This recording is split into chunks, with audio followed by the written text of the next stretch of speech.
నమస్తే, welcome to Abhinav Bharat. దక్షిణ భారతదేశంలో భూతల స్వర్గంగా పేరుగాంచిన కేరళ ప్రస్తుతం ప్రకృతి వైపరీత్యాల భారాన్ని ఎదుర్కొంటోంది.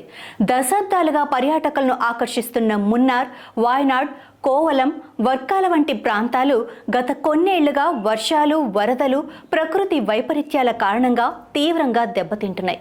అందమైన హిల్ స్టేషన్, తేయాకు తోటలు, 12 సంవత్సరాలకు ఒకసారి వికసించే నీల కురించి పువ్వులు మున్నార్ పర్యాటక ప్రాంతంగా అభివృద్ధి చెందడానికి ప్రత్యేక ఆకర్షణగా నిలిచాయి.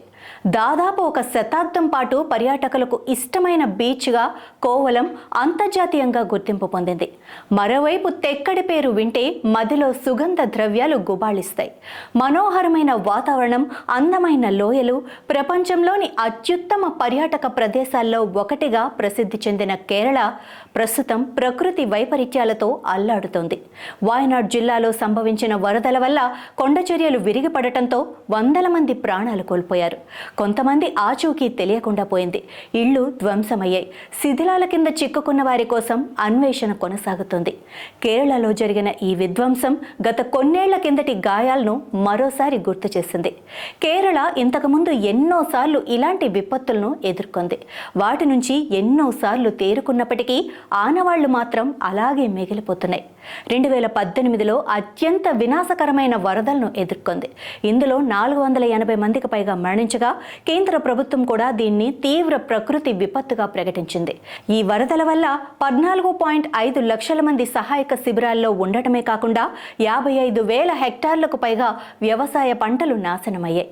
రాష్ట్ర జనాభాలో 6వ వంతు మంది ఈ వరదల వల్ల ప్రత్యక్షంగా ప్రభావితమయ్యారు. 2019లో పుతుమలలో కొండచర్యలు విరిగిపడి 17 మంది పౌరులు, 2021లో ఇడుక్కి, కొట్టాయంలో కొండచర్యలు విరిగిపడి 35 మంది ప్రాణాలు కోల్పోయారు.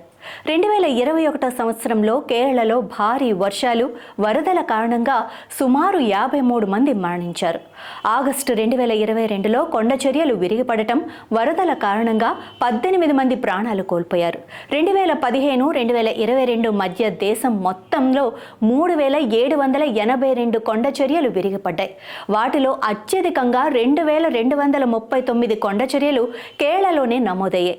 మంగళవారం వాయనాడ్లో సంభవించిన విధ్వంసం కారణంగా అనేక ప్రాణాలు నీటిలో కలిసిపోయాయి.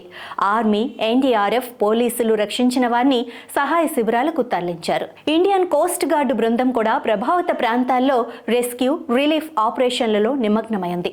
ఈ విపత్తు నుంచి కేరళ త్వరలోనే కోలుకోవాలని దేశం మొత్తం ప్రార్థిస్తోంది.